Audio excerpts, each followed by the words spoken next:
Eh bien, bonsoir à tous, à toutes on va commencer. Fatigue mentale, stress permanent, anxiété, baisse de morale. Et ben, si tous ces signaux étaient surtout le reflet d'un déséquilibre neuronutritionnel lié à la fabrication de nos messagers, on le verra tout à l'heure, hein, les messagers du cerveau qui, par défaut de nutriments, peuvent poser parfois tous ces problèmes. Alors, quels sont les liens justement entre l'alimentation et le cerveau? C'est ce que nous allons voir ce soir. Je suis très heureux de vous accueillir pour ce webinaire consacré au stress, à l'anxiété et au burn-out. Alors, pour aborder ce sujet, j'ai le plaisir d'être accompagné de Pierre Van Lodorp. Salut Pierre, bonsoir. Salut Cédric.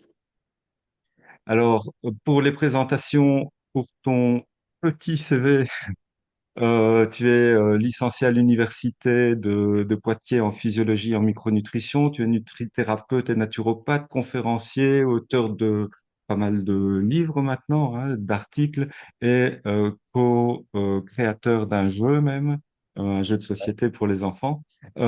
Tu diriges également le CFNA en Belgique, mais aussi depuis peu de temps, tu as créé une aile, ou avec ton équipe, vous avez créé une aile à Aix-en-Provence. Tu es parti chercher le soleil et tu as bien raison. Et tu formes d'ailleurs pas mal de nombreux thérapeutes tout au long de l'année.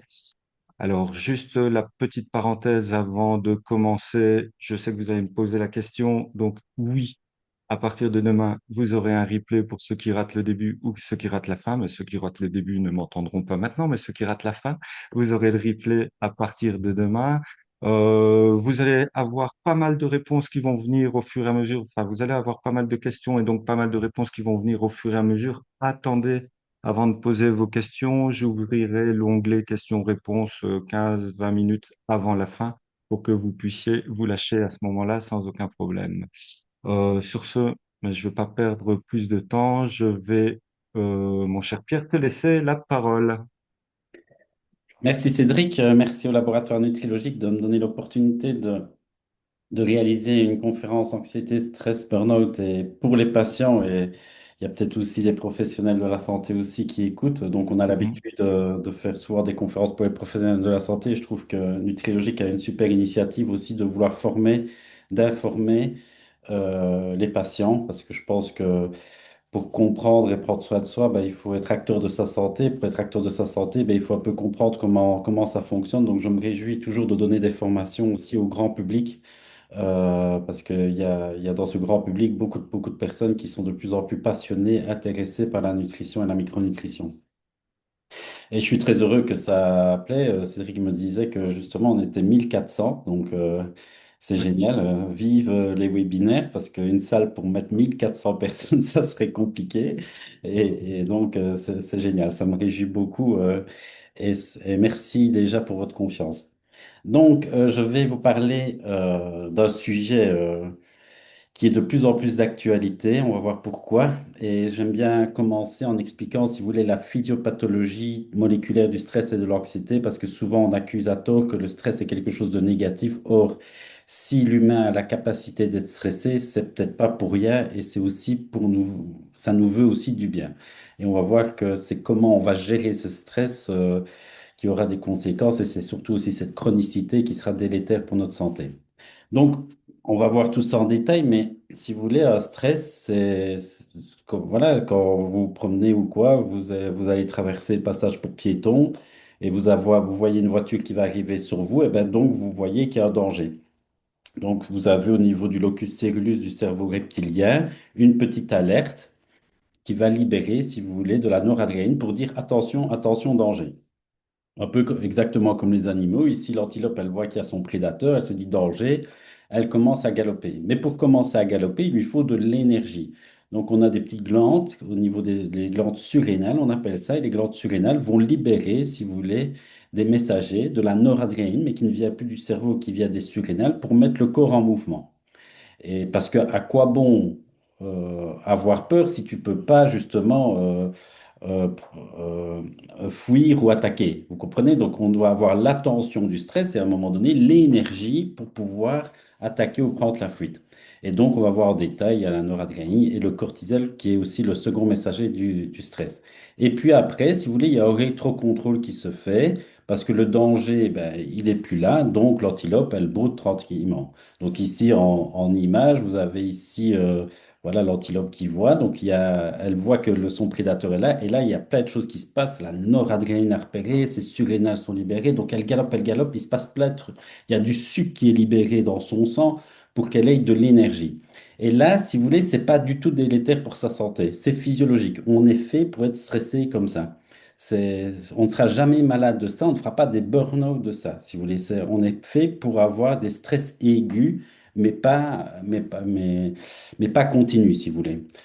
Et le problème, si vous voulez, chez l'humain, c'est que souvent, quand il nous arrive quelque chose et qu'on a eu peur, eh ben, on va continuer à se tracasser, on va générer de l'anxiété. Mais l'antilope, si vous voulez, elle intellectualise pas. Le lendemain, elle est peinard, elle a failli mourir, elle fait des bonds avec ses copines dans le pré. Donc, il y a un rétrocontrôle énorme. Et donc, elle va se restresser, si vous voulez, quand le danger sera là. Donc, tant qu'il n'y a pas de danger, elle ne va pas se stresser. Et donc, vous comprenez déjà par cet exemple-là qu'on est déjà fort différent des animaux. Ce qui nous distingue, c'est que nous sommes plus intelligents et nous intellectualisons beaucoup plus les choses. Et donc, nous avons la capacité de nous générer des peurs imaginaires, si vous voulez. Et c'est là que l'humain peut souffrir d'épuisement parce qu'il y a une hypernoradrénergie sur le long terme et l'antilope ne le fera pas parce que c'est des stress aigus, ponctuels et surtout, on va voir, exprimés. Elle n'est pas en train de réprimer ses sensations, de garder pour elle, non, elle exprime systématiquement.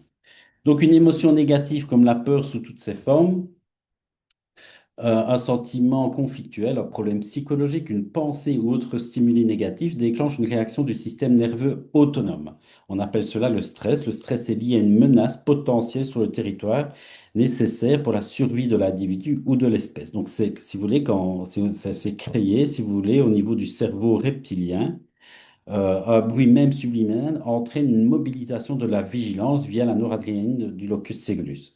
Donc, si vous voulez, voilà, tantôt j'ai été chercher les enfants, j'étais chercher mon fils à l'école, et ben, il y avait un klaxon, j'ai sursauté. Il m'était pas destiné, mais en attendant, j'ai quand même ressenti une crispation dans mon corps. Et ça, c'était la noradrénaline de mon cerveau qui a été libérée pour me dire, ah, attention, il y a peut-être un danger. Il s'ensuit une activation immédiate de l'hémisphère droit du cerveau qui déclenche à son tour une cascade de réactions corporelles tant nerveuses qu'hormonales. L'organisme va se mettre alors sous tension pour affronter le danger. Alors c'est ça qui pose problème, que celui-ci soit réel, virtuel ou symbolique, ne fait aucune différence pour le cerveau qui déclenchera la même réaction en chaîne jusqu'à ce que le danger soit écarté. Or, la vie quotidienne aujourd'hui en milieu urbain, dans les transports, au travail, est constellée de bruit. On est tout le temps stimulé de stimuli variés, divers, qui ne nous concernent pas. Donc, vous voyez, on a des menaces, mais on n'est pas forcément concerné. Vous regardez le journal, il y a une catastrophe, il y a une guerre et tout ça. On n'est pas directement en danger, mais en attendant, on se tracasse et on y pense. Et donc, ça, si vous voulez, c'est pas génial pour le cerveau qui génère, si vous voulez, une peur mais qui ne sera pas exploité puisqu'on n'est pas en train d'essayer d'échapper aux bombes dans notre pays. Donc, c'est ça, tension multipliée par une situation internationale de crise économique, d'incertitude sur de nombreux plans, terrorisme, énergie, climat, pollution, santé. Donc, le stress est devenu un véritable épiphénomène de nos sociétés dans lesquelles il s'est, malheureusement, ces dernières années, considérablement amplifié. Et on va voir que c'est cette chronicité de stimuli qui génère une fatigue, un épuisement du système nerveux. Parce que si vous voulez, quand on est stressé ponctuellement, ben, notre cerveau, je vous ai dit, il est fait pour ça. Il a libéré de la noradrénaline. Mais si c'est trop et trop longtemps, ce qu'on appelle une hypernoradrénergie prolongée du locus cégulis est associée à une hypervigilance non nécessaire. Et ça, vous allez déjà peut-être, dans ceux qui m'écoutent, peut-être vous reconnaître ou reconnaître des personnes de votre entourage, si vous voulez. C'est ce qu'on appelle l'anxiété. C'est une hypernoradrénergie. Donc, si vous voulez, ce sont des gens qui sont tout le temps en hypervigilance. Mais plus que ce qui est nécessaire, que ce qui est nécessaire, si vous voulez. Et ça, qui est anxieux, c'est quelqu'un qui va être fatigué parce que ça épuise. Les gens anxieux sont plus vite épuisés. voyez, vous pouvez vous tracasser. Moi, ma fille, ben, elle a 17 ans, elle commence à sortir et tout ça. Oui, je pourrais, dès qu'elle sort, me tracasser toute la nuit. Mais bon, il n'est rien arrivé. Mais vous voyez, c'est ça de l'anxiété. C'est de se générer des peurs imaginaires qui ne sont pas réelles. Et ça, malheureusement, c'est l'humain qui fait ça, principalement parce qu'on a cette capacité justement d'intellectualiser. Et donc, un exercice que je vous encourage à faire et que je m'astreins aussi à faire très régulièrement et que je montre souvent à mes patients, et ça, c'est pour ça qu'en vieillissant, on dit qu'on devient de plus en plus sage, parce qu'on a une expérience de la vie et on se dit, ben, toutes les fois que je me suis stressé pour rien. Vous voyez, ça, c'est ce qui vous stresse. Ça, c'est ce qui peut arriver. Et le petit point là, c'est ce qui arrive vraiment. Donc ça veut dire quoi? C'est que dans 99% des cas où on s'est stressé, ça n'a servi à rien. Ça va? Ça nous a pas fait du bien, ça nous a pas protégé, ça nous a pas permis d'affronter quoi que ce soit ou d'échapper à quoi que ce soit. Donc c'était inutile. Et c'est pour ça qu'en vieillissant, ben, on dit qu'on devient de plus en plus sage. À vous demander à des personnes de 80, 90 ans, nous, on vient avec nos petits tracas, des jeunes de 20 ans, et là, ils rigolent simplement. Ils disent, mais tracasse pas, ça va passer. Ah oui, mais ma copine ne m'aime plus. Alors, pour le jeune, c'est la fin du monde, mais bon, quand tu as une certaine expérience, tu te dis, ben non, ça, on se remet de tout en final. Et donc, c'est ça qu'il faut essayer. Alors, il y en a qui m'écoutent et qui se disent, oui, mais c'est facile de dire, mais moi, je suis pas comme ça, je suis tout le temps dans le contrôle, je veux. OK. Et moi, je l'étais aussi, et je le suis toujours un peu, mais j'essaye justement de m'entraîner. Et ne vous dites pas que c'est comme ça, vous êtes né comme ça, parce que le cerveau, si vous voulez, il a une synaptogénèse. C'est comme un muscle, si vous voulez. Si vous voulez avoir des biceps, ils vont pas apparaître tout seuls, vous allez devoir soulever des poids. Et bien, si vous voulez un cerveau qui pense de manière plus positive, hein, l'expression le verre à moitié rempli plutôt qu'à moitié vide, ça demande de la gymnastique cérébrale. Donc il faut vous entraîner, s'entraîner, s'entraîner, s'entraîner, et à un moment donné, vous vous étonnerez que pour, euh, que pour un stress, vous seriez emballé et que le même stress, quelques années plus tard, parce que vous avez travaillé sur vous, vous êtes entraîné, eh ben, ça passe mieux. Mais ça se fait naturellement en vieillissant, naturellement, parce que c'est ce qu'on appelle l'expérience de la vie. Plus on a de l'expérience, plus on se rend compte que, ben voilà, on arrive au bout de pas mal de choses. Donc ça va, ça c'est un truc très important pour éviter cette hypernoradrénergie liée à l'anxiété. S'ajoute à cette hypernoradrénergie des inhibitions des circuits neuronaux. Donc notre corps, notre cerveau est très bien fait parce que quand on est stimulé, on voit le danger, on a aussi des freins. C'est un peu comme la voiture, elle a un accélérateur, mais heureusement qu'elle a des freins, sinon on perd le contrôle. Notre cerveau, c'est identiquement pareil. Il a des systèmes qu'on appelle GABAénergiques, sérotoninergiques, taurinergiques, qui permettent justement de pas perdre le contrôle. Et vous avez remarqué qu'il y a certaines personnalités qui perdent le contrôle. Ça donne des gens agressifs, impulsifs. Ça va jamais assez vite pour eux. Donc, ce sont des gens qui manquent de frein. Vous voyez, ils sont attirés par les drogues, ils sont attirés par la cigarette, par l'alcool, par le cannabis, parce qu'en fait, ils ont un cerveau, si vous voulez, qui est hyper stimulé, si vous voulez, mais qui n'a pas assez de frein.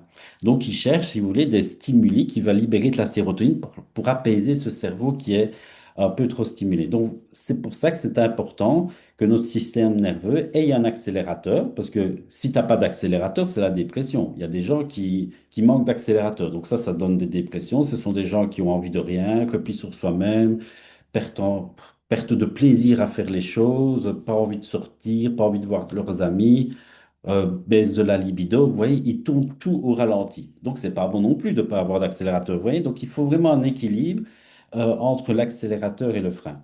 Et vous voyez, au niveau du cerveau, vous avez cette libération de cet accélérateur à la noradrénaline et vous avez des freins.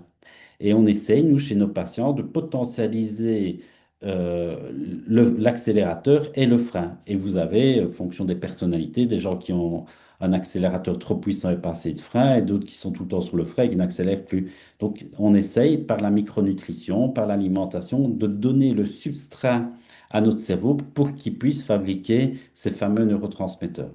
Donc voilà, c'est pas très compliqué à retenir. Retenez déjà ça, qu'on a un accélérateur qu'on appelle qui, qui allume le moteur, si vous voulez, l'accélérateur de la noradrénaline.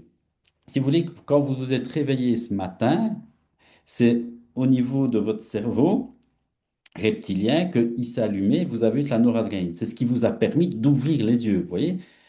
Et vous allez vous mettre au lit ce soir, vous allez vous endormir grâce à un frein très puissant qui est la mélatonine. Mais avant de vous endormir, il ne faut pas que vous soyez stressé. Donc, en deuxième partie d'après-midi, si vous voulez, vers 16-17 heures, votre cerveau a commencé à fabriquer de la sérotonine pour vous apaiser, vous calmer. Et si vous êtes bien apaisé, bien calme, ben, la mélatonine, parce que pour faire de la mélatonine, le précurseur, si vous voulez, c'est la sérotonine. Donc, c'est compliqué de bien dormir si t'es pas heureux quelque part, si t'es pas bien. Parce que c'est pour ça que des gens angoissés, stressés ou qui se sont disputés avant, ils ne sauraient pas s'endormir. C'est physiologique, ils ne sauraient pas. Et donc, ils cherchent à s'apaiser. Alors, il y en a qui prennent de l'alcool, il y en a qui bouffent, il y en a qui font des choses pour essayer de trouver ce petit moment de plaisir pour pouvoir s'endormir.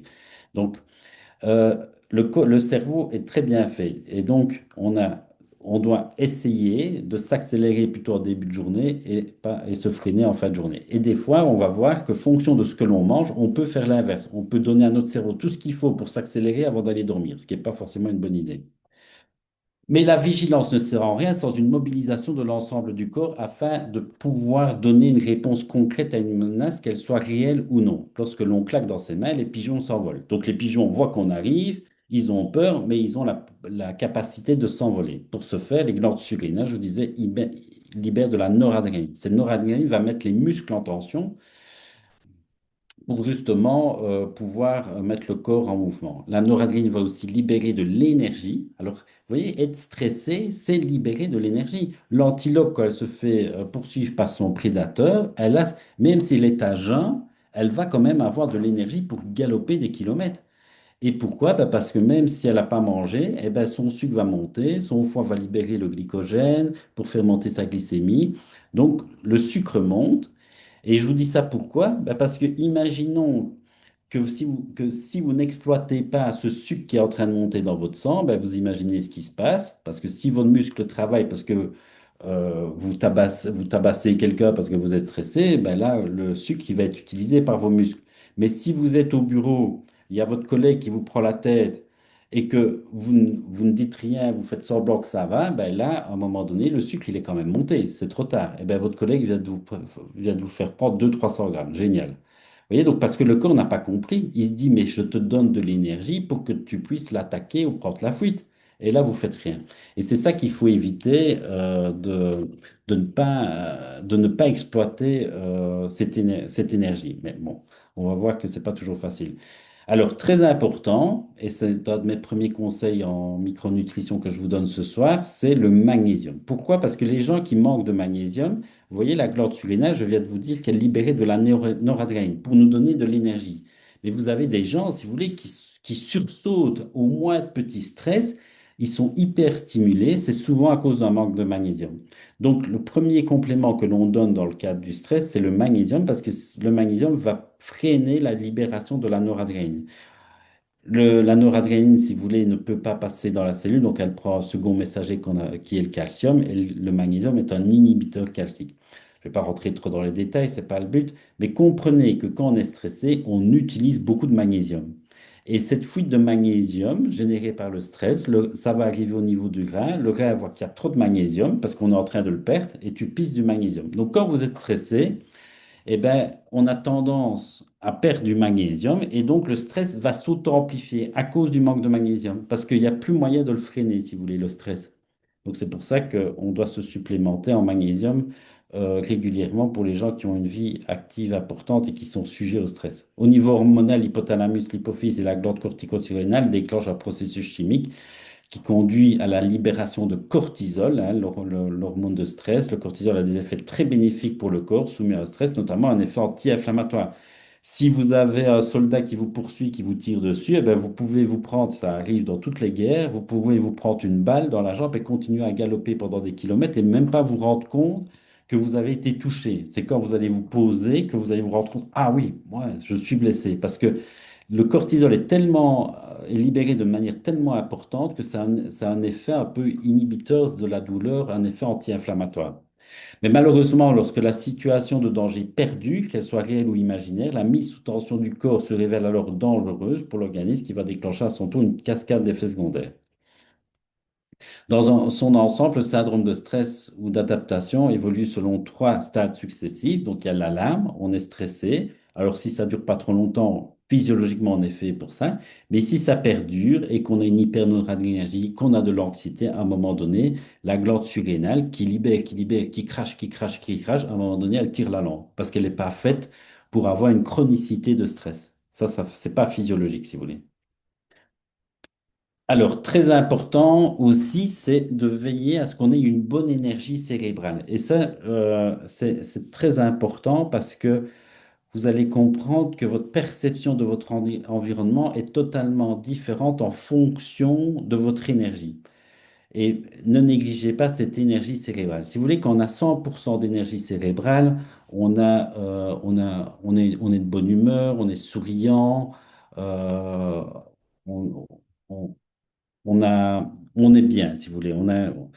Et si vous voulez, ce que je veux vous faire comprendre, c'est quand le cerveau, si vous voulez, diminue son énergie, c'est un peu comme un téléphone. Ouais, vous avez un smartphone, et ben vous voyez qu'à un moment donné, il arrive sur la batterie à 20% et il y a un petit message comme ça qui apparaît qui dit, je me mets en mode économie d'énergie. Pourquoi le téléphone fait ça? Ben, parce qu'il essaye justement de tenir le plus longtemps, parce que la fonction d'un téléphone, c'est pas forcément d'aller voir ses mails, d'aller sur les réseaux sociaux et tout ça. Sa fonction, c'est de répondre pouvoir répondre à un appel. Donc tout est fait pour que le peu d'énergie qui reste soit mobilisé à ça. Donc il y a plein de choses qu'il ne fait plus. Ça va, il ne sait plus relever les mails, il ne va pas faire une mise à jour d'une application. Je fais cette métaphore pour que vous compreniez que quand on est fatigué, si vous voulez, notre cerveau se met en mode économie d'énergie. Parce que si vous voulez, le cerveau, il peut jamais s'arrêter. Il peut pas s'arrêter. Il doit libérer, il y a une homéostasie, il y a le métabolisme, il doit maintenir le taux de glucose très important au niveau cérébral, il libère des hormones, il stimule l'immunité, donc il ne peut pas s'arrêter. Or, la batterie d'un téléphone, à un moment donné, elle peut s'arrêter, mais notre cerveau, il peut pas, sinon on est mort. Donc vous imaginez que vous pouvez comprendre que les trucs qui sont pas forcément indispensables, il va commencer à les neutraliser. Donc, qu'est-ce qui se passe? Ben, on va voir qu'il va se dire, ben, attends, je ne vais pas te donner accès au social parce qu'on n'a pas le temps, on n'a pas l'énergie pour ça. Donc, qu'est-ce que vous allez ressentir? Vous allez vous sentir irritable. Vous allez vouloir vous isoler. Vous allez vous dire, non, j'ai pas envie de parler, je suis pas bien. C'est normal. Ça va, vous n'êtes pas malade. C'est votre cerveau qui vous dit, on doit venir en mode survie. Donc, économie d'énergie. Vous aurez plus accès à la bonne humeur. Donc, la bonne humeur que vous aviez quand vous aviez plein d'énergie, là, vous la perdez. Vous êtes plutôt triste, une aboulie, vous ressassez. Alors, ça, c'est embêtant parce que, si vous voulez, on a tendance, quand on n'est pas bien, qu'on manque d'énergie, on ressasse le passé.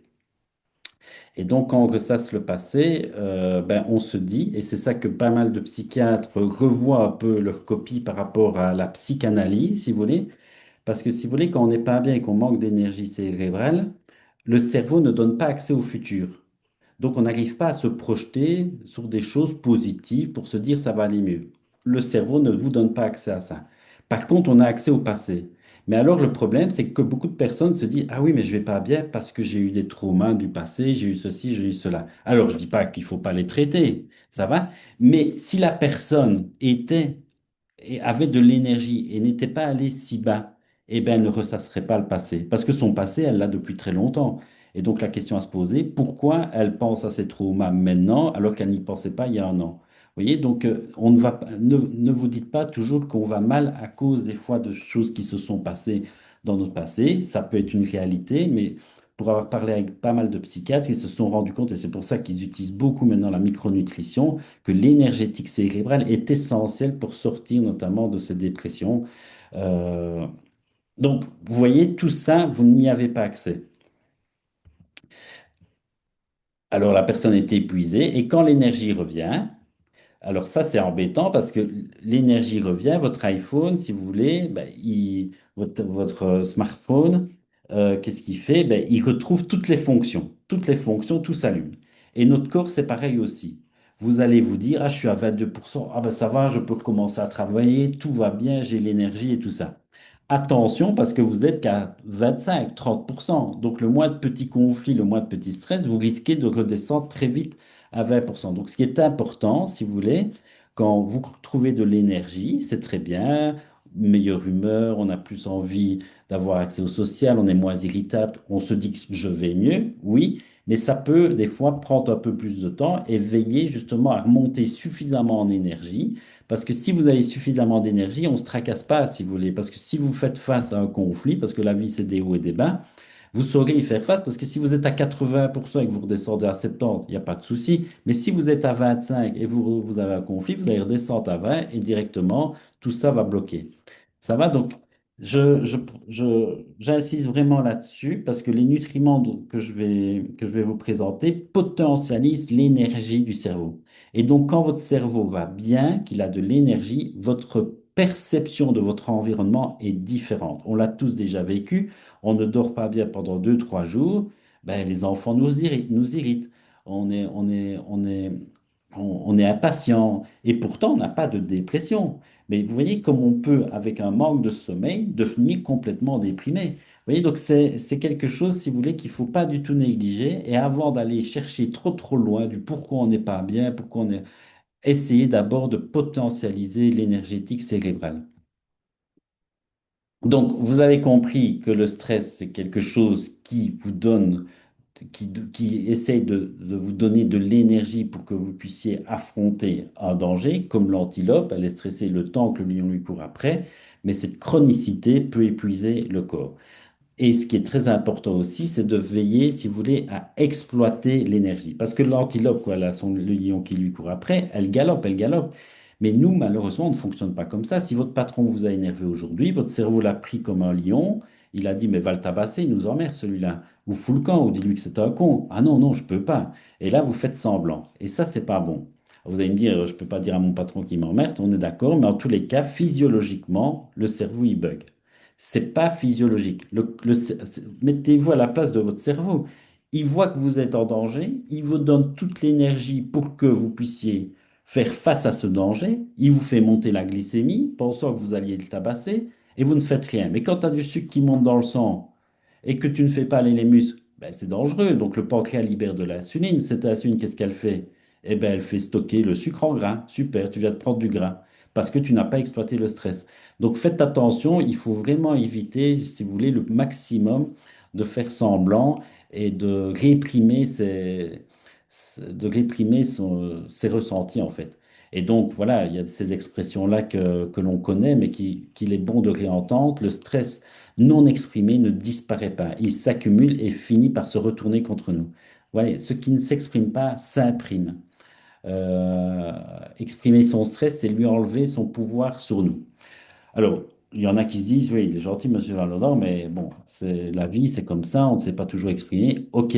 Mais moi, quand j'ai une journée où j'ai été stressé, et qui mieux que la personne qui le vit euh, peut s'en rendre compte à un moment donné. Si vous sentez que vous avez accumulé, je pense à une patiente qui est institutrice en maternelle. Elle a 20 petits-enfants qui crient. Et à un moment donné, ben, c'est dur, hein. Des fois, son cerveau lui dit, tu pourras en empoigner un, mais non, elle peut pas. Donc, qu'est-ce qu'elle fait? Elle garde, elle garde, elle garde. Et donc, c'est pas bon pour son corps. Et d'ailleurs, elle souffre de troubles digestifs parce que le stress non exploité, si vous voulez, et se remet souvent au niveau digestif. Donc le tube digestif, c'est un parc d'attraction pour le stress, si vous voulez. Donc quand vous n'exprimez pas, ben, souvent c'est l'intestin, on a mal à l'estomac, on a la gorge serrée parce que c'est pas exprimé. Mais quand elle a une journée comme ça, et ben, le fait d'aller promener son chien le soir, de vivre une passion, de se détendre, de faire un peu de yoga, de la méditation, de se faire couler, ben, d'aller faire du sport. Le sport est un puissant psychotrope. Le fait, quand j'accumule du stress et que je vais faire du sport, ben, j'ai libéré mes tensions en fait. Mais comme je les ai libérées, elles ne peuvent plus se retourner contre moi. Donc je m'adresse ici aux personnes qui ont tendance à être introverties, à garder. Faites attention. Le stress peut être dangereux pour vous. Parce que d'expérience, quand j'ai des personnes, des hommes ou des femmes qui gueulent du matin au soir, on se dit, mais ceux-là, ils vont péter un câble, c'est pas possible, ils vont mourir, ils vont faire un infâme. Eh bien, ne vous tracassez pas pour eux, ils ne risquent rien. Parce qu'en fait, ils libèrent systématiquement leur tension. Et ils dorment comme des bébés le soir, parce qu'ils ont dit à tout le monde ce qu'ils avaient à dire. Et c'est comme les enfants, si vous voulez. On dit qu'on est heureux jusqu'à 6 ans, parce qu'en fait, on n'a pas de filtre. On est heureux, on rigole, on est triste, on pleure. On exprime systématiquement notre ressenti. Et l'éducation fait qu'à un moment donné, on fait semblant. Et c'est un gros problème dans notre société, c'est que ça, c'est pas physiologique, si vous voulez, et à un moment donné, il ne faut pas s'étonner que notre corps est fatigué de ça. Donc, importance des micronutriments dans le stress. Donc, je vous disais le magnésium, vitamine B, zinc, oméga 3. Donc, le magnésium, c'est très connu hein, depuis très longtemps. Donc, ça, je vous laisserai lire, mais il y a beaucoup d'études qui ont montré que les travaux modernes de Claassen ont démontré chez différentes espèces animales à la fois les effets aggravateurs du déficit en magnésium et l'effet protecteur de l'administration du magnésium. Celui qui a découvert la notion médicale de stress a montré justement que le magnésium était le principe actif majeur de la prévention et de ses conséquences négatives. Vous voyez ici une étude, on a découvert aussi que le magnésium était assez efficace. Vous voyez tous ces animaux qui sont transportés, donc 50% de réduction de stress et 25% de la mortalité chez les porcs soumis au stress du transport d'un camion. Eh bien, on a vu que ces travaux ont été confirmés par d'autres auteurs qui ont aussi montré la réduction par le magnésium des sécrétions de catécholamine et de glucocorticoïdes lors du stress. Montre que l'administration de magnésium à des cochons stressés par le transport diminue la mortalité. Donc, si vous voulez, comme le stress génère des spasmes, ça peut aussi générer des arrêts cardiaques. Et donc, on a vu que le magnésium décontractait. Et donc, il y avait moins de libération de stress et un taux de survie plus important. L'administration de magnésium a des effets anxiolytiques et antidépresseurs. Chez 2841 enfants écoliers en Allemagne, montre d'étroites relations entre la survenue des perturbations liées au stress chez les enfants et les apports en magnésium. Donc, des études, il y en a vraiment beaucoup. Je vous laisserai les lire si vous voulez.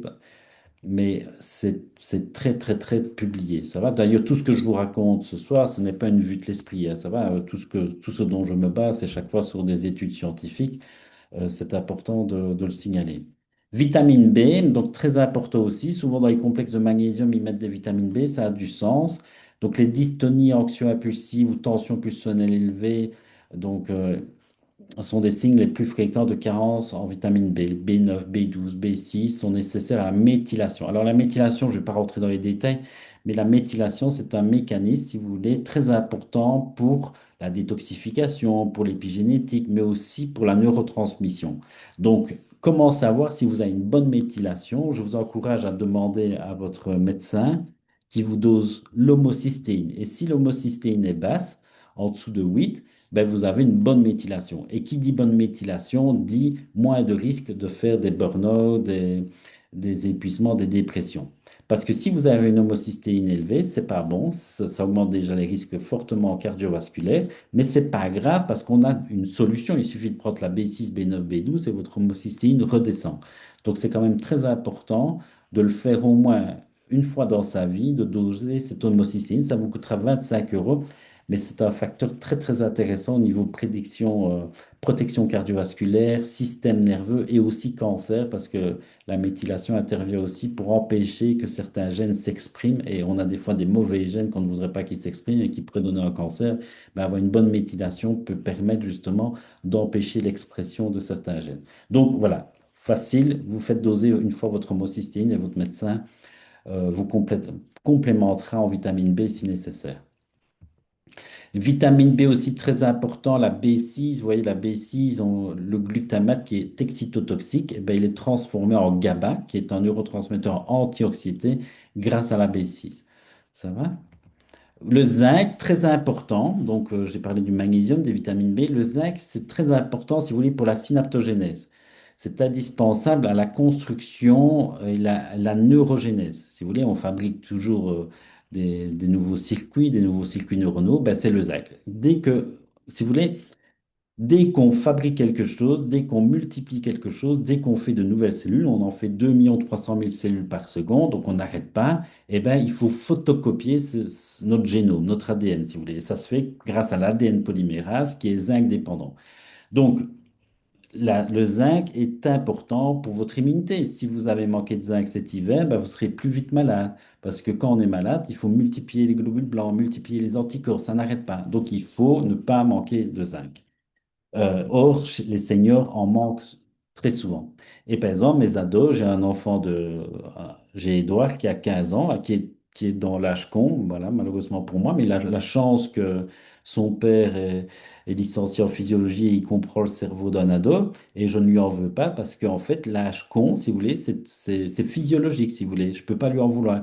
Mon fils a pris 16 centimètres en un an, donc son zinc, si vous voulez, était surutilisé pour sa croissance, mais au détriment de son cerveau. Vous comprenez? Donc, comme toute l'énergétique est faite pour sa croissance, ben, à un moment donné, le cerveau, ben, il est un peu en manque, ils deviennent cons. Et c'est comme ça, c'est une réalité physiologique. Les enfants, les petits-enfants sont très intelligents. Vous avez remarqué, ils ont une grosse tête et un petit corps. Ils grandissent pas très fort, hein. Mais par contre, leur cerveau, qu'est-ce qu'ils apprennent, hein? Jusqu'à 6 ans, ça n'arrête pas. Ils reconnaissent papa, maman, ils apprennent à lire. Enfin, c'est inimaginable, la synaptogénèse qu'il y a chez les petits-enfants. Mais chez les ados, ben ça, ça se perd. Je vous rassure, quand ils arrêtent de grandir, ils deviennent moins cons, hein, et on les retrouve, hein. Mais voilà, c'est un peu difficile parce que pendant cet âge con, ils croient qu'ils savent tout. Ouais, mon fils me dit, oui, mais papa, je sais, non, tu sais juste rien du tout. Et ils sont dans ce trip de... Voilà, le con, Et c'est est-ce ce... que ton fils, et est-ce que ton fils t'écoute ce soir? Ben non, non, à mon Ça avis, va. il profite que je suis en webinaire pour être sur son smartphone ou regarder une série, tu comprends bien.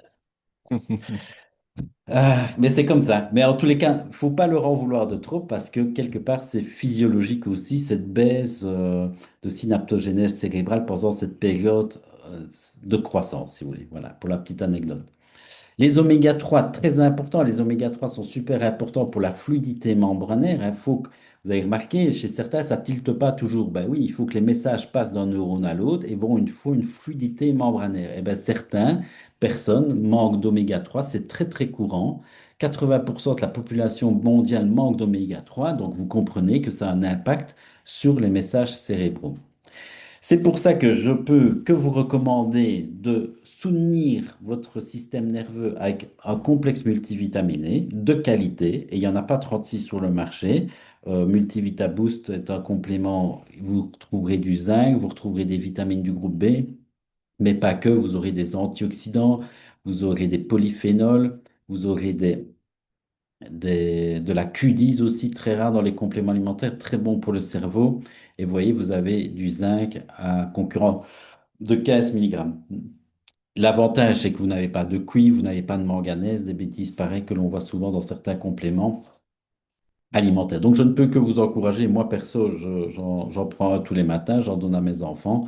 Et voilà, c'est un complexe multivitaminique que vous pouvez prendre sur le long terme et qui vous assure, même en mangeant équilibré, si vous voulez, on n'a pas toujours tous nos besoins. Et vous avez vu, à certaines périodes de notre vie, ben, on surutilise certains nutriments. Et là, on n'est pas trop dosé, mais ça permet de complémenter une alimentation équilibrée. Et le magnésium, très très important, vous pouvez compléter ça avec du magnésium. Le meilleur magnésium qu'il y a sur le marché, c'est du glycérophosphate de magnésium, hein. Alors, il est un peu plus cher, hein. J'ai eu une patiente tout à l'heure qui m'avait dit, ah, mais j'ai été chercher du magnésium chez Kruidvat, je crois, ouais. Elle a payé 6 euros. Mais bon, pour aller l'envoyer dans la toilette parce qu'elle avait mal au ventre, c'était de l'oxyde de magnésium. Donc, ça va, il y a magnésium et magnésium. Et bon, quand vous prenez des produits, notamment chez Nutrilogique, ben, vous êtes certain qu'ils choisissent les sels les plus biodisponibles. Et donc, ça, vous pourriez en prendre 3, 6 par jour. Ça peut paraître beaucoup, mais à certaines périodes de notre vie, ben, on est super stressé. Donc, le magnésium doit être consommer proportionnellement, si vous voulez, à notre état de stress. Donc, quand je suis en vacances et tout ça, ben, si j'en prends pas, c'est pas grave parce que l'alimentation apporte aussi du magnésium et j'en ai assez dans mon assiette. Mais le problème, c'est qu'il y a des problèmes de surutilisation. Donc, des fois, quand vous avez des vies un peu stressantes, très sollicitantes, et ben, même vos apports journaliers recommandés qui sont 340 milligrammes par jour ne sont pas suffisants parce qu'il y a une surutilisation du magnésium à cause de cette noradrénaline qui est libérée en trop grande quantité à cause du stress. Très important, les oméga 3. On ne peut pas sortir d'une dépression sans remonter ces oméga 3 aussi. Or, vous pouvez demander aussi à votre médecin qu'il fasse une fois un bilan pour voir si vous ne manquez pas d'oméga 3 et vous verrez que c'est un peu logique, hein, vous me direz, parce qu'on n'est pas des gros mangeurs de poissons, on mange très peu d'algues. Culturellement, bon, au Japon, ils le font, mais nous, on ne le fait pas, à part de temps en temps dans des sushis, mais c'est tout, vous voyez. Donc, les oméga 3 vous en avez dans les algues, dans les petits poissons gras, sardines, maquereaux, harengs. Alors, si vous en mangez, c'est bien, mais il faut en manger 2, 3 fois par semaine. Sinon, bah, faites-vous aider d'un complément. Prenez pas n'importe quoi, parce que si les oméga 3 viennent du thon, ben, ils seront chargés en métaux lourds. C'est pas une bonne idée. On ne prend pas des compléments pour se rendre malade. Donc voilà, je vous ai mis, vous voyez, qualité EPAX. Quand je travaille avec des laboratoires, je vérifie qu'ils aient tous les certificats. C'est important. Parce que sinon, voilà, nous, on avale la pilule, mais on ne sait pas d'où elle vient, cette huile. Donc c'est important, d'avoir tous ces certificats et tous les labos ne peuvent pas prétendre les avoir. Très important aussi, la phytothérapie. Faites-vous aider par des plantes. Demandez à votre nutrithérapeute, médecin, la personne qui vous prend en charge et qui vous a fait découvrir le laboratoire nutrilogique. Ben, n'hésitez pas de retourner vers eux pour justement peut-être de leur demander des informations suite à mon intervention, parce qu'il y a beaucoup de choses qui sont très bonnes pour le cerveau. Donc, moi, je serai vous, je commencerai de toute façon par du magnésium. Et si c'est pas assez, ben, vous avez la phytothérapie, vous avez le safran. Là, c'est des ampoules de safran, ça marche très bien, ça marche très rapidement, le fait que c'est sous forme liquide. Vous avez aussi le Brain Active, il y a pas, il y a du safran, mais d'autres choses qui marchent très très bien. Vous avez la rhodiola, qui est une plante adaptogène. Le safran, je vous disais, le Brain Active. Vous avez aussi l'ashwagandha, qui est une plante aussi adaptogène très intéressante. Et maintenant, vous avez la mycothérapie et ces champignons qui ont aussi un impact sur le système nerveux. Donc voilà, fonction du patient, fonction des attentes, fonction de l'état aussi du patient, ben on va donner en plus du magnésium certains compléments de phytothérapie.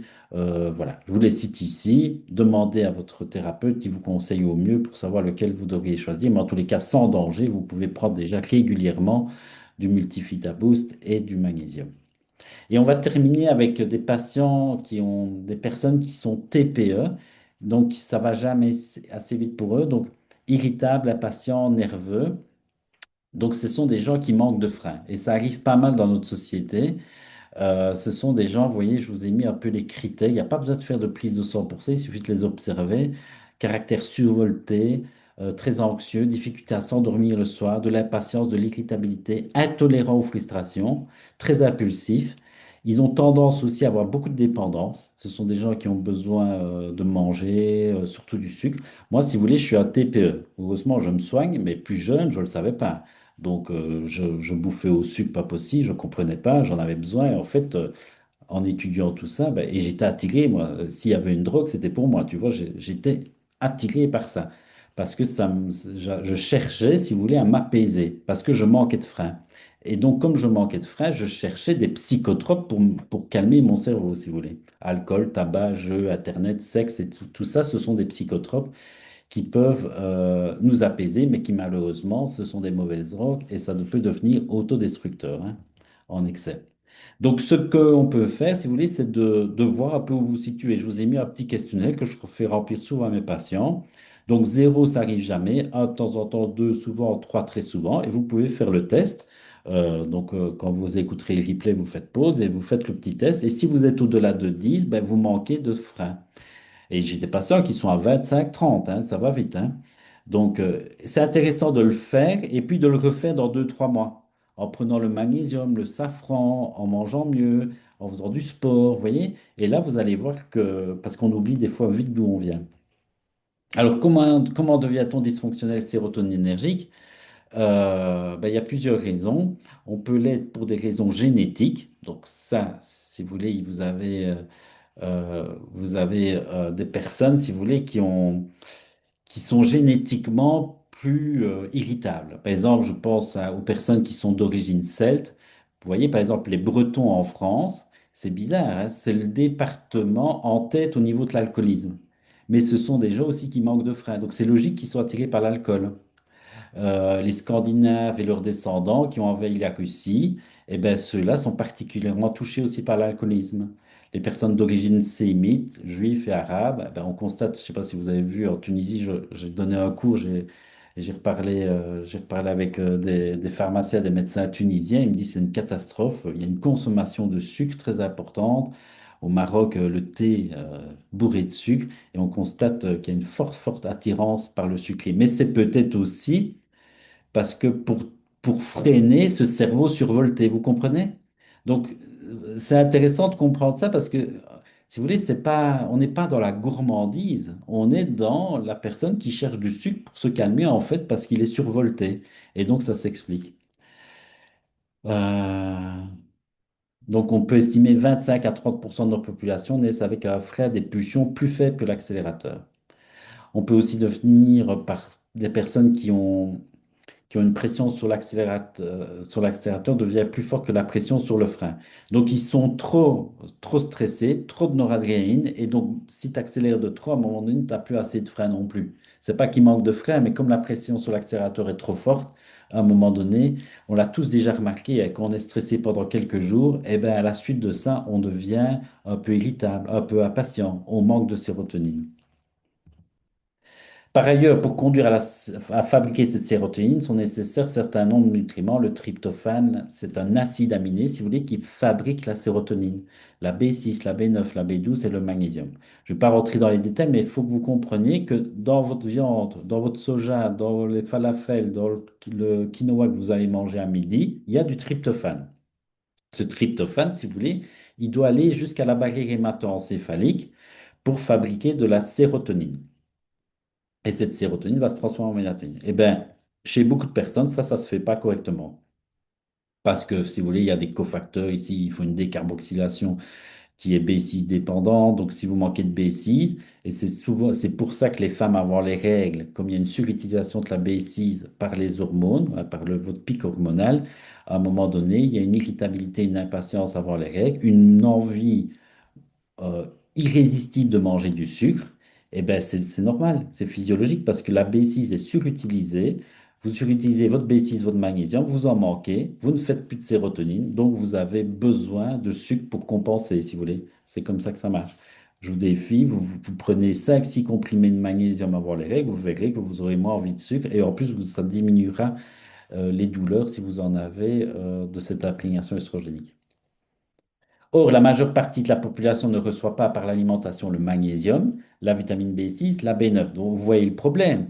Je viens de vous démontrer comment on fabriquait cette hormone du bonheur et on n'a pas ces nutriments apportés de manière optimale. Donc, c'est un peu logique que beaucoup de personnes se sentent mal.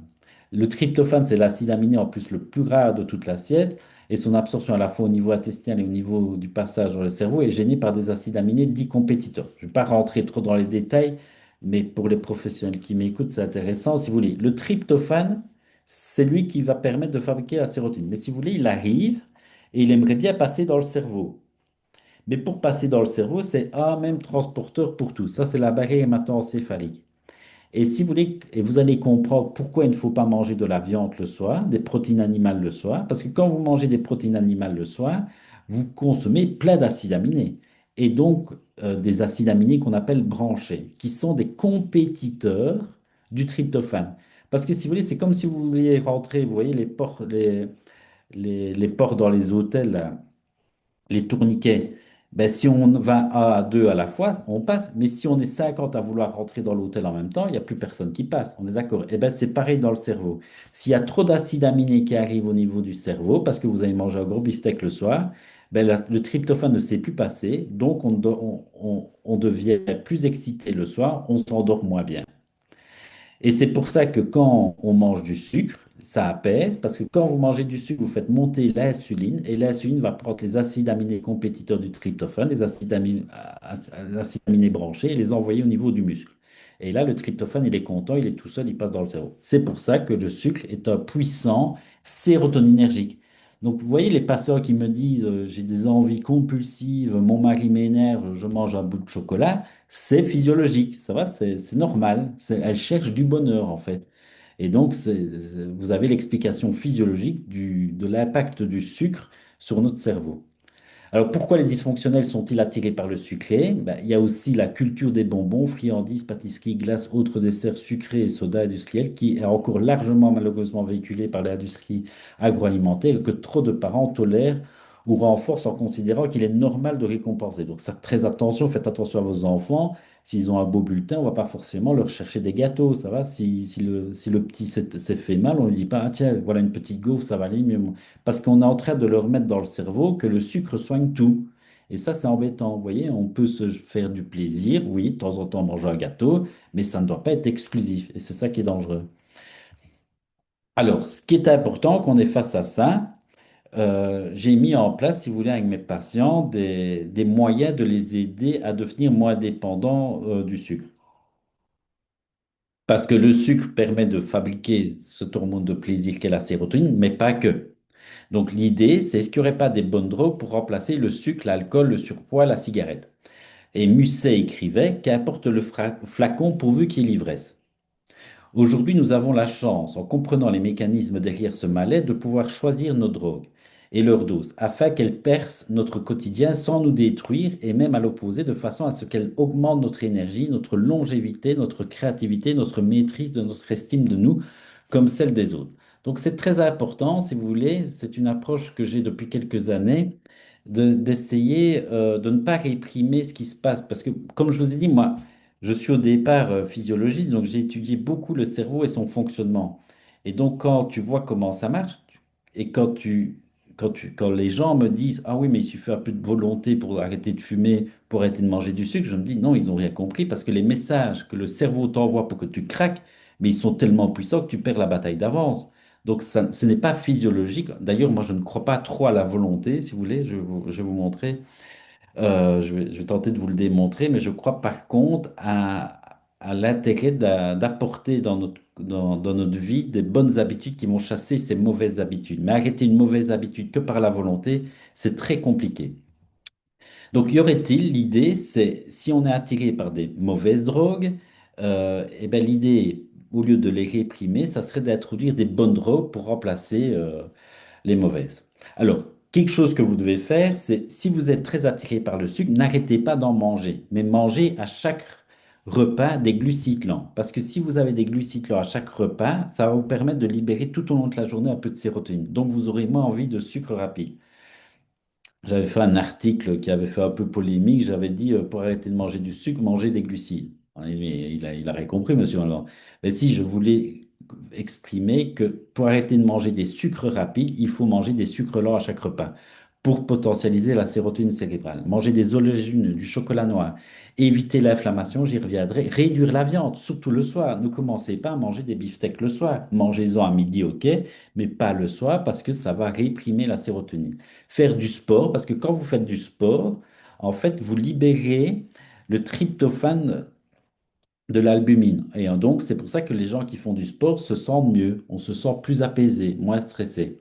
Et varier ses drogues, très très important, parce que si vous voulez, notre cerveau, si vous voulez, et c'est ça qui est un peu triste, j'avais une patiente tout à l'heure qui me disait, mais Monsieur Van Dor, donc bon, elle souffre de crise de boulimie, j'en ai quand même pas mal de patientes comme ça, et je lui dis, ben voilà, on va essayer d'arrêter ça, mais je rassure-toi, on va faire ça de manière progressive, je vais te donner ce qu'il faut pour que je soutienne. Et là, ben, sachant pas encore ce qu'il allait se passer, elle me dit, mais Monsieur Vanois, vous n'allez pas m'enlever ça. C'est le seul petit plaisir que j'ai. Donc vous entendez, cette dame me dit que quand elle mange son Magnum le soir et que les enfants sont au lit, eh ben à 21 heures, elle se dit, c'est le petit moment de bonheur de la journée. Mais c'est dramatique de se dire ça, t'imagines? Donc sur une journée de 12 heures, c'est le seul moment, grâce à son sucre, qu'elle a du bonheur. Eh bien, ça ne va pas. Mais c'est à cause de ça qu'elle a envie de son Magnum. Vous voyez, donc c'est très important et je vais vous expliquer, comme je lui ai expliqué tout à l'heure, j'expliquais à cette dame-là qu'il y a quatre grandes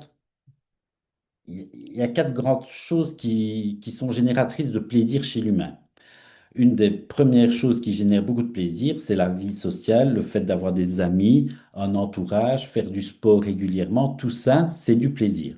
Le travail, ne prenez pas le travail comme une contrainte. Le travail, ça peut être vraiment une source de plaisir. Voilà. Moi, vous savez, quand là, je prends mon pied, je suis heureux.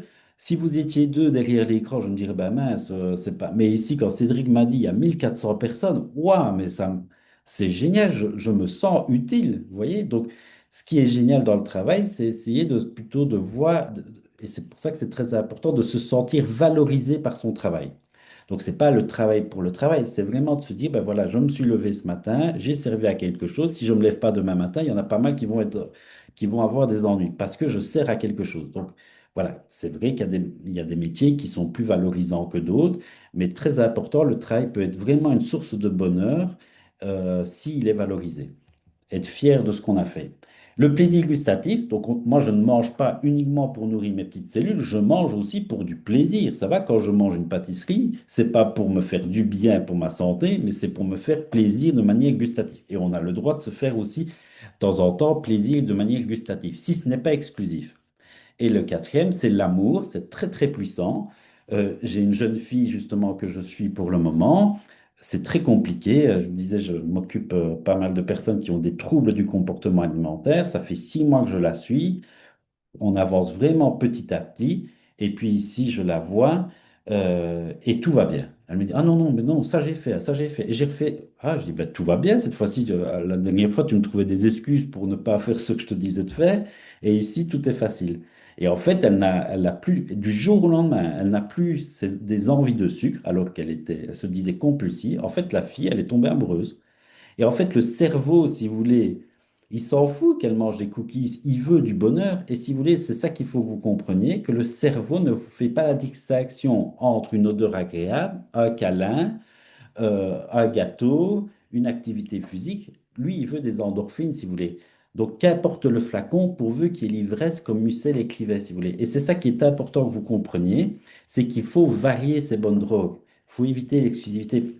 Parce que l'amour est très puissant, les câlins, le fait de toucher, caresser, les relations sexuelles, mais c'est puissant. Mais si vous avez une dame qui, avec son conjoint, ben, ils n'ont plus fait de câlin depuis 6 mois. Elle se sent plus estimée, elle se sent plus aimée. Au niveau du travail, pas l'ambiance, aucune valorisation. Elle ne sait pas pourquoi elle va au boulot. Elle se trouve pas utile. Eh bien, la pauvre, elle a 50% de ses plaisirs qui ne sont pas assouvis. Eh bien, le cerveau, c'est une comptabilité. Qu'est-ce qu'il va faire, le cerveau? Il va dire, ben, comme tu m'apportes pas 50% et que je veux éviter qu'on déprime, il va faire avec ce qui marche. Et comme elle aimait bien manger un peu de sucre, eh ben, elle va avoir une envie irrésistible d'en manger plus. Au lieu que ça soit 25%, ça va être 30, 35, 40, 50 et ça va aller jusqu'à la crise de boulimie. Si vous dites à cette dame-là, hé, courage, hein, si tu bouffes du sucre comme ça, tu vas avoir le diabète, c'est pas possible. Ça ne marchera pas. Là. Elle fait ça pour tenir la tête hors de l'eau, vous comprenez? Donc, vous ne pouvez pas lui demander d'arrêter ça. Le cerveau, lui, l'oblige de craquer. Mais par contre, si elle trouve un amant, bon, je rigole, mais si elle tombe amoureuse, si elle change de boulot, qu'elle se sent valorisée, je vous garantis, sans faire d'effort, elle ne va plus avoir envie de sucre de manière irrésistible et de manière excessive. Vous comprenez? Donc, essayez. Moi, quand j'ai étudié ça et je vous disais, je suis un TPE, moi, je me suis dit, ben, Pierre, tu dois être l'homme de toutes les expériences, tu dois être beaucoup plus curieux. Et donc, maintenant, j'ai tellement de choses qui me stimulent, qui me passionnent. J'ai encore réservé tout à l'heure un spectacle que j'aimerais bien aller voir. J'ai racheté des bouquins. Je me suis mis à dessiner. Enfin, j'ai tellement de trucs qui me stimulent que les jours où tout va mal, et ça arrive, hein, c'est la vie, eh ben mon cerveau m'attire, si vous voulez, pas que vers le gâteau, parce que j'ai plein d'autres stimuli. Vous comprenez?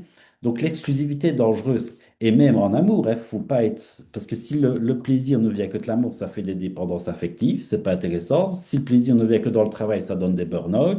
Si le plaisir n'est que dans le sport, ben, ça donne des blessures. Donc, et si le plaisir n'est que gustatif, ça donne le diabète. Donc, rien n'est bon dans l'exclusivité. Vous devez varier les drogues. Et ce que j'ai essayé, sachant ça, avec mes ados, j'ai essayé qu'avant cette période de l'adolescence, si vous voulez, c'est qu'ils aient le maximum de passion. Par exemple, mon fils fait énormément de sport, ma fille aussi, il s'intéresse à pas mal de choses parce que je les ai stimulés à ce niveau-là. Et pourquoi j'ai fait ça? Parce que je me dis, la période d'adolescence, c'est vraiment une période très compliquée. Hein, on est tous passés par là. Eh bien, ils auront des coups de cafard. Il y aura des moments, et ils ne viendront pas en parler aux parents, et leur cerveau va dire, putain, mais trouve-nous un truc, là, j'en peux plus. Eh bien, mon fils, quand il n'est pas bien, je vois qu'il prend son ballon, il va taper des paniers de basket. Vous comprenez? Mais un autre qui ne connaît pas ça, et qui a un gamin à l'arrêt de bus qui lui propose une puff, du cannabis, eh bien, il va prendre ça. En fait, je ne pense pas qu'il y a des jeunes qui ont plus ou moins de volonté que les autres. Il y a juste des jeunes qui ont des bonnes drogues Et donc, comme ils ont des bonnes drogues, ils ne sont pas attirés par les mauvaises, vous comprenez? Mais celui qui n'a pas de bonne drogue et qu'on n'a pas armé par rapport à ça, ben, il est attiré par les mauvaises.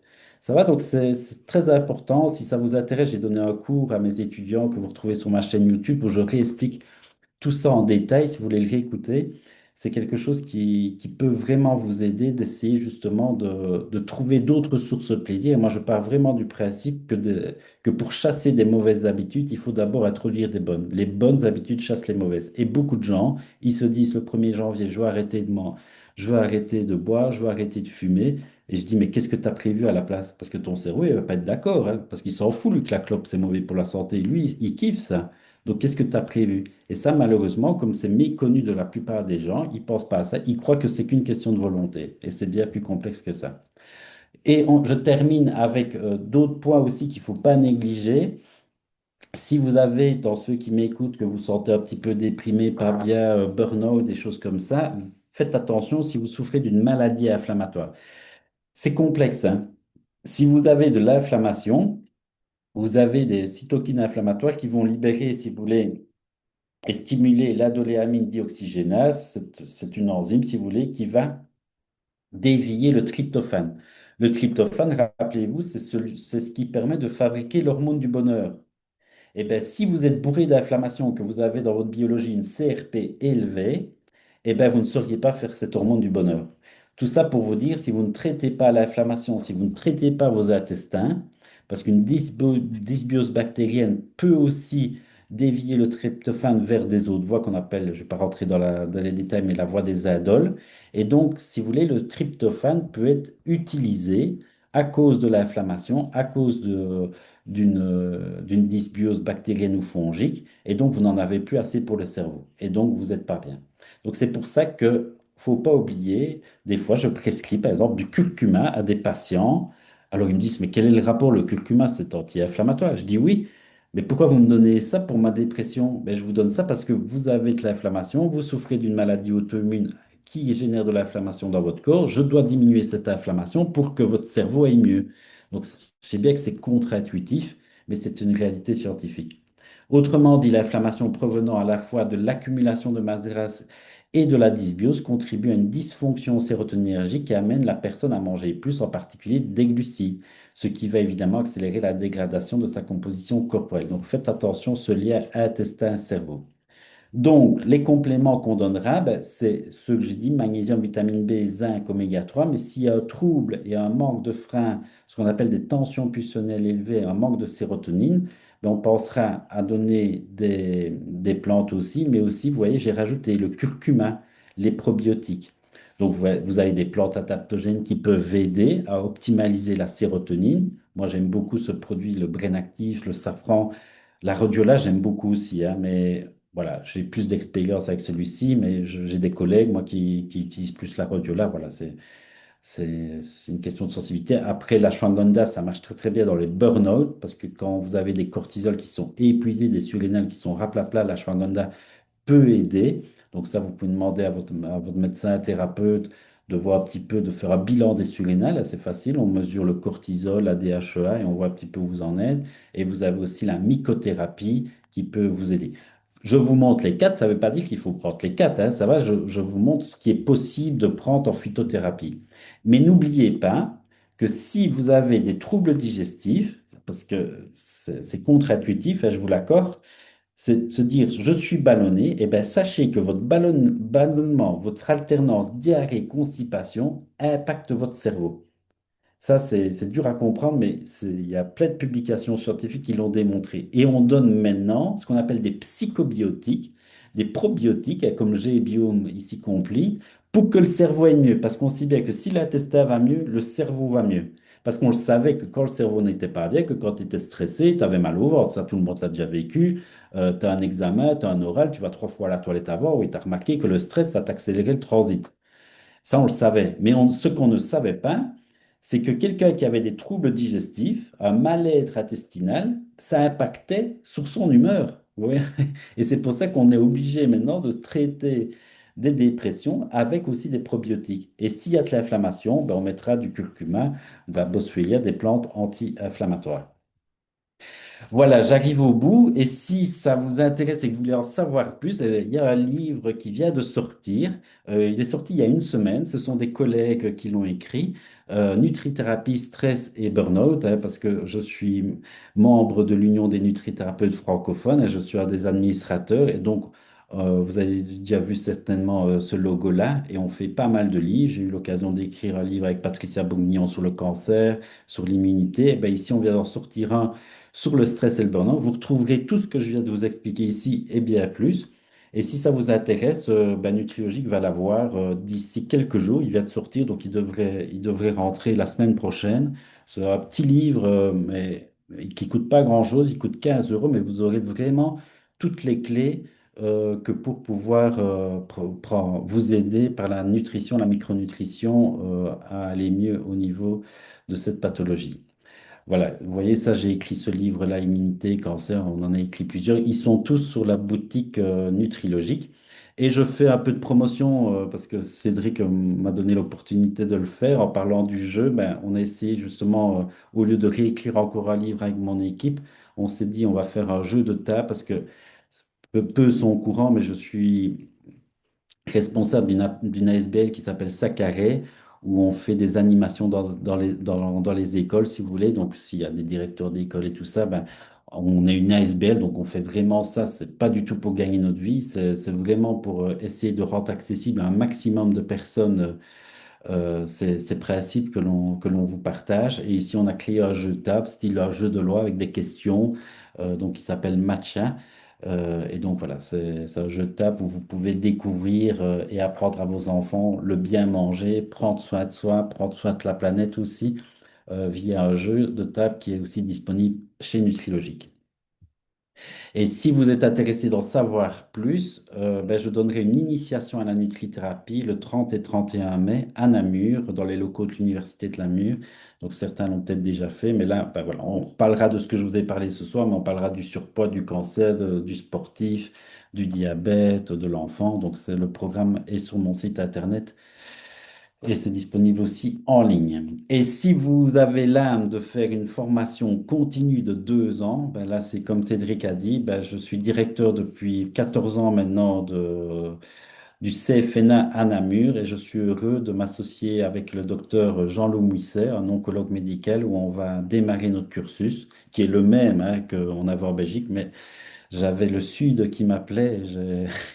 Et donc, je n'ai pas pu refuser cette invitation d'aller donner cours dans ce merveilleux endroit qui est à Aix-en-Provence. Voilà, voilà. Je vous remercie pour votre attention. C'est ce qu'on appelle l'appel du soleil. Quand on Voilà. est en Belgique, on en a toujours besoin. Merci beaucoup, Pierre, pour ces explications, pour toutes ces explications. Alors, il y a pas mal de questions. Merci d'avoir recentré vos questions dans l'onglet questions-réponses. Pour une fois, j'ai pas dû trop insister pour qu'on le fasse, parce que c'est vrai que parfois, ça part un peu dans tous les sens. On nous dit effectivement que tu as parlé pour la méthylation qu'il fallait doser l'homocystéine, mais est-ce que ce serait pas mieux de doser uniquement les B6, B9 et B12, puisque ce sont les trois vitamines qui jouent un rôle dans l'homocystéine? Oui, merci pour votre question. Eh bien non, il vaut mieux doser l'homocystéine parce que vous pouvez avoir suffisamment de B6, B9, B12, mais en fait, les vitamines du groupe B, si vous voulez, ne font rien dans le corps si elles ne sont pas activées. Et le laboratoire nutrilogique veille à ce que ces vitamines B soient sous forme active. Donc, vous avez les folates, ça fait rien dans le corps. Mais par contre, la méthyltétrahydrofolate fait beaucoup de choses. Donc, vous pouvez avoir un statut en vitamine B qui est bonne dans la prise de sang et on se dit, bah, tout est OK, mais ne pas savoir les activer. Parce que pour les activer, si vous voulez, ça peut être la biochimie, mais il faut des phosphorylations, si vous voulez, qui sont magnésiodépendantes. Et donc, pour voir si vos vitamines B fonctionne de manière optimale, je préfère que vous demandiez l'homocystéine. Vous pouvez demander les deux. Alors, Amélie qui nous dit qu'elle a des compulsions alimentaires et qu'elle n'arrive pas à se calmer et qu'il faut vraiment qu'elle se remplisse avec des tablettes de chocolat, presque 200 grammes. Comment faire pour éviter, est-ce qu'il y a un moyen d'éviter ces compulsions? Ben, comment elle s'appelle? Amélie, Amélie. Ben, Amélie, regarde un petit peu ce que j'ai dit par rapport à l'épanouissement professionnel, l'amour, tout ça, c'est important que peut-être tu n'es pas comblé dans tous ces domaines-là. Donc, essaye de faire ce qu'il faut pour retrouver et te recentrer par rapport à d'autres sources de plaisir pour justement que tu ne penses pas à réprimer le chocolat, parce que ça, tu n'y arriveras pas. Plus tu y penseras, plus tu en auras envie. Mais par contre, si tu te focalises à générer, parce que je te rassure, tu n'es certainement pas dépendant du chocolat pour être heureuse. Ça va, moi, entre un massage et un gâteau, j'ai vite choisi, hein, je préfère le massage. Donc, il y a pas, ne pense pas qu'il y a que le sens gustatif qui génère du plaisir. Il y en a plein d'autres sens qui en génèrent. Et donc, moi, je dirais, focalise ton attention sur ça, essaye de t'intéresser à d'autres choses, sois curieux. Moi, j'ai décidé d'être curieux. J'étais le gars qu'on me demandait, Pierre, tu veux pas faire ce sport? Oh non, je crois pas. Oh, mais je crois pas que j'aimerais. Mais qu'est-ce que tu en sais? Tu l'as jamais fait. Et donc, maintenant, je dis oui à tout. Je ne dis pas que tout me plaît, mais à force d'avoir été curieux, ça m'a permis de découvrir pas mal d'activités qui, au final, bah, purée, ça fait partie de ma trousse à outils. Et quand je vais pas bien, j'ai une trousse à outils tellement importante que, si vous voulez, la bouteille de vin que j'aime aussi, eh ben, si je ne la vois pas. Or, si je n'avais pas tous les autres psychotropes, ben, je crois que je la verrais dans la cuisine traîner et je me servirais un verre. Vous comprenez? Et c'est ça. Moi, je n'ai aucune volonté, mais aucune. C'est pour ça que j'ai dû trouver des stratégies. Donc, je n'ai pas envie de réprimer une envie. Je veux ne pas en avoir envie. Et pour ne pas en avoir envie, il faut essayer de stimuler notre cerveau autrement. Ça, plus magnésium, 5-6 par jour s'il faut, pendant un certain temps pour apaiser, et peut-être se faire aider par du safran. Mais voilà, ça devrait aller. Alors justement, tu parlais du magnésium tout à l'heure, et dans le MG Complete, il y a beaucoup de vitamines du groupe B, donc certains s'inquiètent sur le fait de prendre 6 MG Complete et Alors, ça d'être peut être intéressant d'en explosé en prendre vitamine B. 6, parce que ce que je fais, moi, des fois, je donne un complexe de B. En plus, parce que souvent les gens, ben, ils n'ont jamais pris de complément, donc ils ont des carences en B très importantes et je dois leur donner un gros shoot, si vous voulez, de vitamine B pendant un mois, et puis on prend le relais avec le MG Complete. Mais si vous en prenez 6, quelque part, j'ai pas besoin de vous supplémenter en vitamine B en plus. Vous avez un bon shoot de vitamine B, parce que il faut remonter ces B pendant 2 3 mois, et puis quand c'est remonté, ben, vous pouvez prendre le MAC 3 avec le MG Complete. Et moi, ça m'arrive chez les gens. Tout à l'heure, j'ai une patiente qui est vraiment en épuisement très importante. Et ben, je lui donne un MG Complete plus un Mac 3 à chaque repas. Et ça lui fait 700, je calculais 750 mg de magnésium. Elle est en plus fibromyalgique, Mhm. cette patiente-là. Donc, ça me permet d'avoir un effet aussi antidouleur, parce que le magnésium a cet effet-là. Et donc, pour éviter qu'elle prenne trop de médicaments ou qu'elle les prenne qu'en aigu. Donc, c'est pas grave de prendre 6 mg complete le premier mois, même si ça fera un peu trop de B, c'est temporaire, surtout si vous n'en avez jamais pris avant. Ça descendra assez rapidement. Mais justement, en parlant du magnésium, est-ce qu'il vaut mieux le prendre en cure ou de manière continue? Nous pose une Alors, si question vous voulez, Laetitia.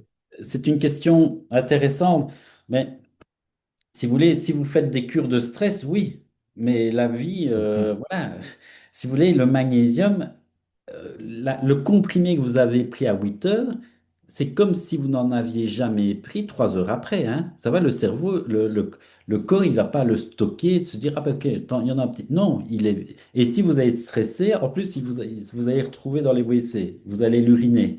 Donc non, vous pouvez le prendre en continu. Maintenant, vous pourriez faire des pauses et diminuer les quantités, peut-être n'en prendre que un ou pas, si vous êtes en vacances. Si vous êtes en vacances et que le seul tracas que vous avez, c'est de trouver une place pour mettre votre serviette, ça devrait aller. Ça va, vous n'allez pas surutiliser votre magnésium. Donc, mais si vous allez à Bruxelles, les embouteillages, le stress, le patron, tout ça, eh ben là, il vous en faudra peut-être 4 5. Vous comprenez? Donc, faites-le fonction de votre mobilisation. Moi, je fonctionne comme ça. Le week-end, j'en prends moins que la semaine. Quand j'en saigne, j'en en prends plus. Enfin, qui mieux que nous ressentons les choses, ça va? Et si votre conjoint vous dit être un peu irritable ou peut-être avoir les règles, des fois, il y a une chute de magnésium, ben, n'hésitez pas à jongler, ça va? C'est pas parce qu'il est mis 2 sur la boîte que vous devez prendre 2 tout le temps, ça va? Ça peut être un comme ça peut être 6, fonction de votre état. Et là, vous verrez vraiment les effets. Nathalie qui nous demande si le tryptophane pourrait être pris en même temps qu'un antidépresseur. Alors, ça dépend de l'antidépresseur. Il y a des antidépresseurs qui inhibent la recapture de la sérotonine, donc vous avez plus de sérotonine dans Mhm. les synapses. C'est déconseillé de prendre du tryptophane en plus. Donc, moi, je ne le ferai pas sans accord du médecin. Et Ici, elle nous parle de Cymbalta. Alors, je ne sais, je ne le connais, je connais pas, donc la sérotoninergique. Donc, ce qui, Ce qu'il faut faire, c'est de déjà manger végétarien le soir pour potentiel. Parce que du tryptophane, vous en avez, hein, ça va, il n'y a pas forcément besoin de prendre un complément alimentaire. Si vous mangez des œufs le matin, vous mangez des protéines à midi, vous allez avoir du tryptophane qui va être digéré et qui va arriver au cerveau. Et on aimerait bien qu'il arrive au cerveau fin de journée. Et bien, pour potentialiser cette libération de ce passage de tryptophane, vous l'aurez compris, que manger un goûter glucidique est très important. Ça va? Donc, au goûter, vous mangez des oléagineux, des fruits, un peu de chocolat noir pour monter un petit peu votre insuline, mais pas trop, hein, pas à Mars et ça repart, hein, des fruits. Et donc, vous mangez un petit peu de glucides pour faire passer le tryptophane dans votre cerveau. Vous allez déjà vous sentir plus calme le soir, plus apaisé et un souper végétarien. Ça va? Pas de viande le soir.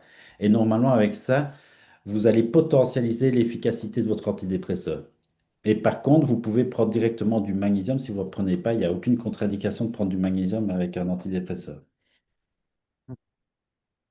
Florian qui nous demande, puisque tu lui conseilles enfin, tu nous conseilles de ne pas manger de viande le soir, étant donné que je n'ai pas le droit de manger d'œufs, pourquoi est-ce qu'il peut remplacer la viande pour avoir l'apport protéiné, Alors, ce vous avez bouillon? toutes les protéines végétales, ça va.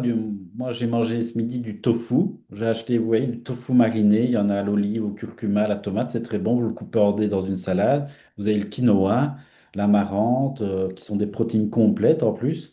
Les graines de chia que vous pouvez utiliser. Voilà, donc vous pouvez associer une céréale avec une légumineuse. Donc, vous n'avez pas forcément besoin de produits animaux pour avoir vos apports en protéines. Ça va? Ça, c'est important de le savoir. Il n'y a aucune carence en protéines, même en étant végétarien. Parce que voilà, vous faites ces associations-là. Par contre, si vous ne mangez pas de produits animaux, vous risquez de manquer de B12. Parce que la B12 n'existe que dans le règne animal. Et vous pouvez manquer de zinc et de fer. Mais si vous êtes un homme, ça ne faut pas vous tracasser. Je ne sais pas qui Mhm. pose la question, mais en tous les cas, la viande chez la femme est plus importante que chez l'homme parce que la viande rouge est riche en fer et le fer est très important aussi à ne pas manquer, mais on retrouve souvent des ferritines qui sont basses, principalement chez les femmes de la puberté à la ménopause à cause des règles. Christelle qui nous dit, je suis insuffisante pardon, à cause des glandes surrénales à l'arrêt, suite à la prise de corticoïdes durant plusieurs années. Or, malgré une prise d'hydrocortisone, je reste fatiguée et dépressive. Qu'est-ce qui pourrait y avoir Alors comme oui, ça c'est un souci? problème parce qu'à force d'avoir pris de la cortisone, la glande surrénale, Mhm, alors, moi j'essaierai quand même de stimuler quand même la glande surrénale. Moi je pourrais essayer le bourgeon de cassis. Vous avez la vitamine C aussi, l'acide pantothénique, qui sont des substances qui peuvent nourrir la surrénale. Vous avez aussi l'ashwagandha, qui est très intéressant pour la surrénale. Donc, je pense que vous deviez aller revoir votre médecin ou thérapeute et peut-être lui parler de ces plantes-là. Mais le bourgeon de cassis, c'est un truc gentil, mais qui peut déjà aider pour essayer de relancer. Si, et maintenant, votre dépression n'est peut-être pas que liée à ça. Donc, regardez les ondes compléments, le magnésium, j'ai parlé, l'ashwagandha, on a dit, et essayez avec ça si ça va pas mieux. Et si c'est vraiment une dépression, ce que vous pouvez prendre en plus, j'en ai pas parlé, c'est de la tyrosine. Donc vous avez un produit chez Nutrilogique, L-Tyro 125.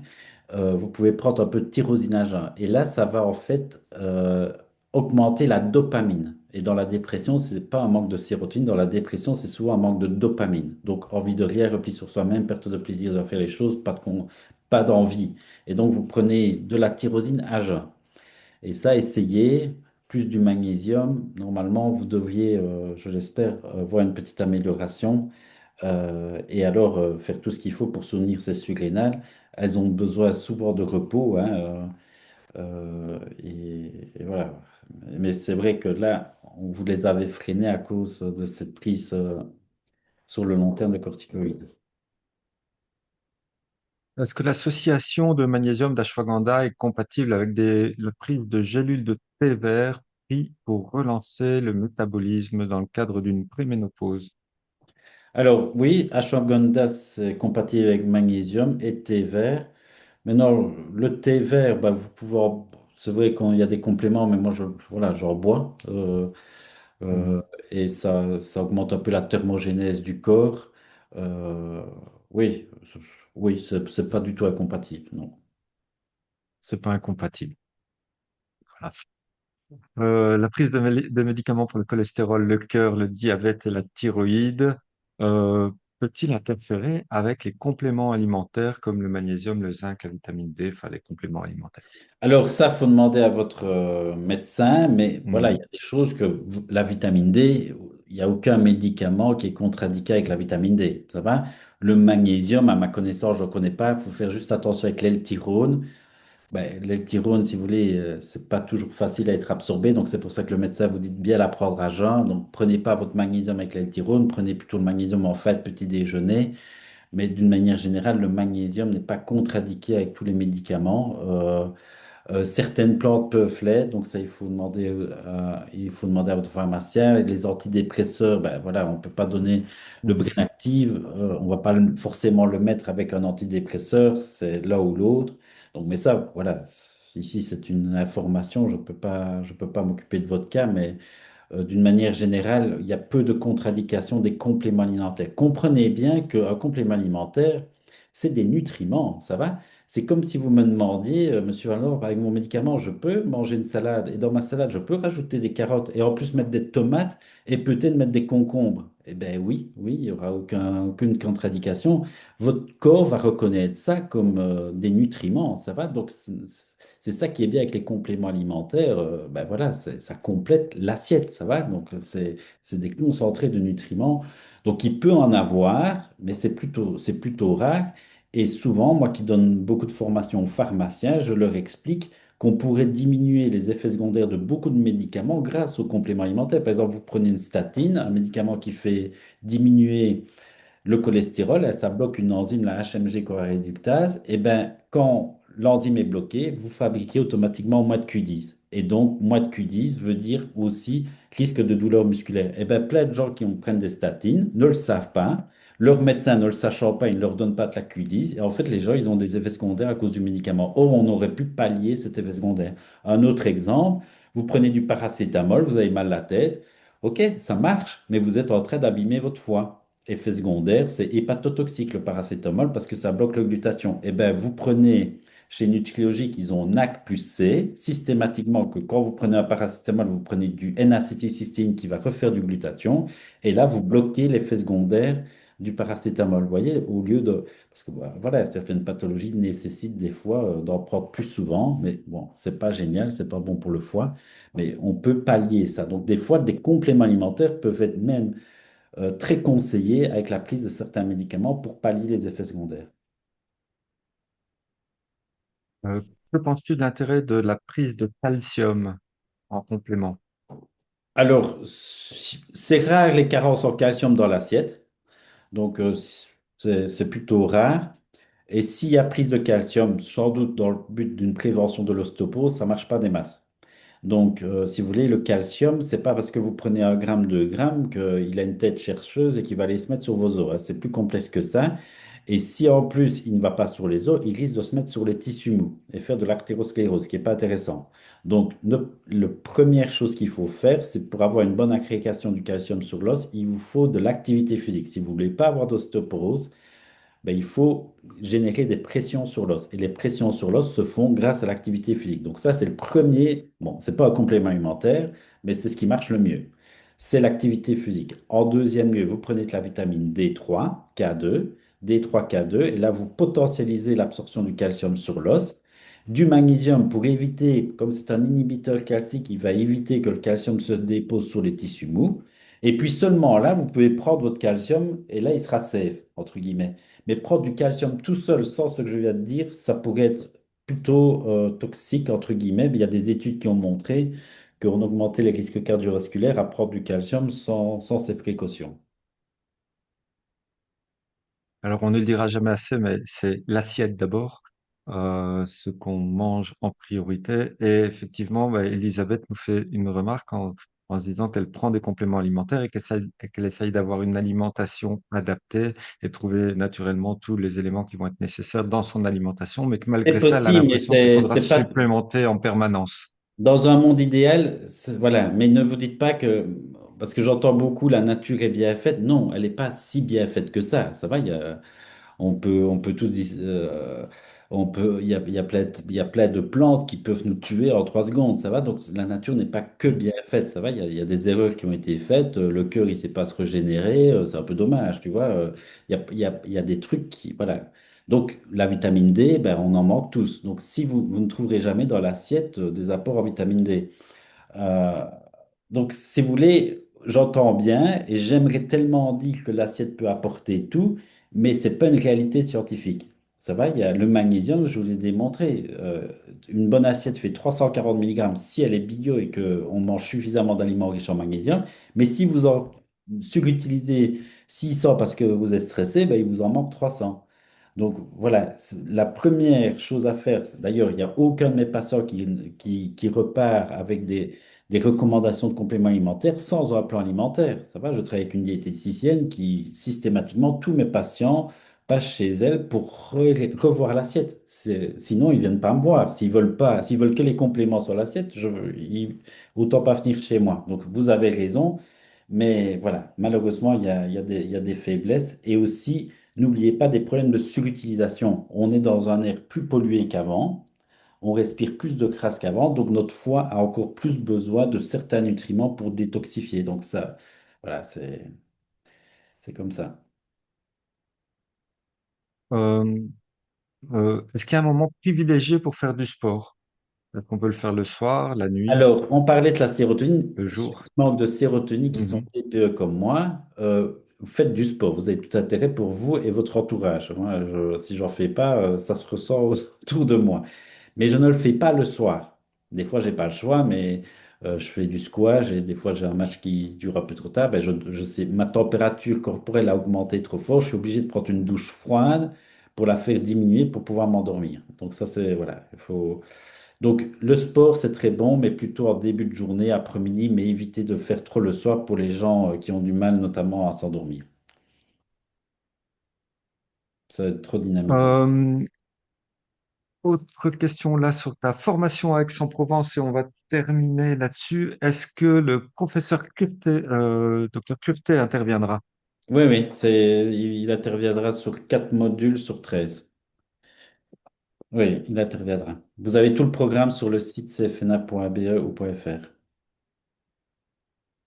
Eh bien, c'est ici que nous allons terminer. Vous pourrez revoir le replay. Vous recevrez un lien avec le replay demain dans votre boîte mail. N'hésitez pas à aller jeter un œil si vous ne l'avez pas demain soir dans vos spams. N'hésitez pas également à retourner voir plusieurs de nos vidéos sur la page YouTube Nutrilogix. Et nous, on se dit à très bientôt. Merci beaucoup, Pierre. Avec plaisir. Bonne soirée à tout le monde. Et à bientôt. Bonne soirée à tous. Au revoir.